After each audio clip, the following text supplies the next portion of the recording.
I'm recording, so you can start anytime. Well, when we first moved up here, Paul was busy all the time. And so my friends were the people I met along the road, walking the dogs or different things like that. And I noticed there was a little boy that hung around just the edge of our yard and the edge of, the boat docks area that's next door to us. And I saw he was busy doing something, so I just went over and said hi and what's your name and stuff like that. And then I noticed he was doing something with little critters. And then I asked him what he was doing. He said, well, I'm trying to pull their legs off to see how they work. And I said, oh, honey, there's a much better way to do that. I've got a computer inside. Why don't we get you rinsed off and we'll go in and we'll look at the computer. But didn't you know that God didn't put us here to torture little animals? He said, but I was just trying to see how they work. And I said, I understand that, but there's a better way. I have PBS Kids and National Geographic Kids on my computer. Let's just get your feet and your hands rinsed off so you can come in and look at it. So he said, okay, and he put his frogs down. He said, I'm sorry. And I said, well, it's okay if you didn't really realize that God put us here to take care of the animals. Did you ever go to Sunday school? And he said, well, my grandma used to take me, but she can't do it anymore. And I said, are you up here by yourself? And he said, well, my grandpa, who's not really my grandpa, brings me over because I have this heart condition, and if I get past 9 years old, probably it'll cure itself, but I could drop dead any time. I said, well, you better come over here more then. So I hung around with Cameron for quite a while, and he brought me creepy crawlies and all kinds of things like that, but we chatted a bit, and I asked him, do you know why God put us here on this earth? He said, well, I know there was a garden. I said, well, that's good. That was the Garden of Eden.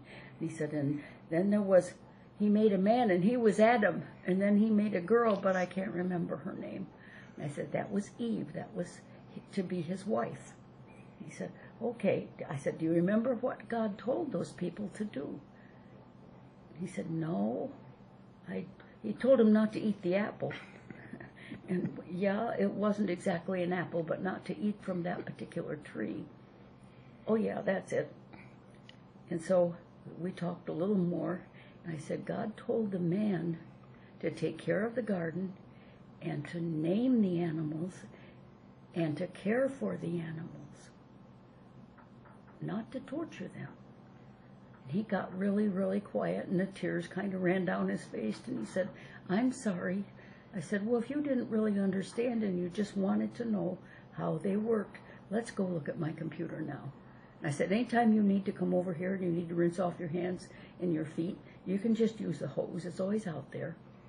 Okay, he would do that. And he came in, and we got up some animals and things on the computer, and I'd see him from time to time over the years then. And one day I heard him telling some other kids, you shouldn't do that to those frogs and turtles. You could hurt them. God sent us here to protect them, not to hurt them, not to torture them. And I was just so proud of him. And he played with our 2 older grandkids and had a good time with them. But then I didn't see him for a long time. And one night I was walking our one little dog, and in the dusk I saw a big guy coming down from the seasonal trailers up right across from us. And I was a little bit scared, but I didn't get that nudge I sometimes get from God when things are a bit scary.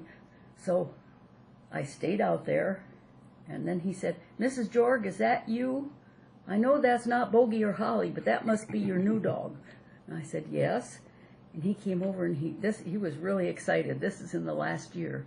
He was a big guy now. His heart had healed on its own. And he said, well, I wanted to ask you if you are free next Saturday night. And I said, well, I think we've got something on, but why did you want to know? He said, well, I'm getting baptized next Saturday night at that big church in Ohio. You know, the big one that's just over the line. I said, yeah, some of my friends have gone there. And he said, well, if you and Mr. Jorg could come, I would really appreciate it. And I said, I'm so sorry. We do have another thing we have to do. but I'm so happy for you. And he hugged me, and I hugged him, and he's a big guy, and he's played basketball, and he's going to go to a trade school in the fall. And I was just so tickled because God had worked in that little red-haired boy's heart. And I'm just so proud of him. Amen.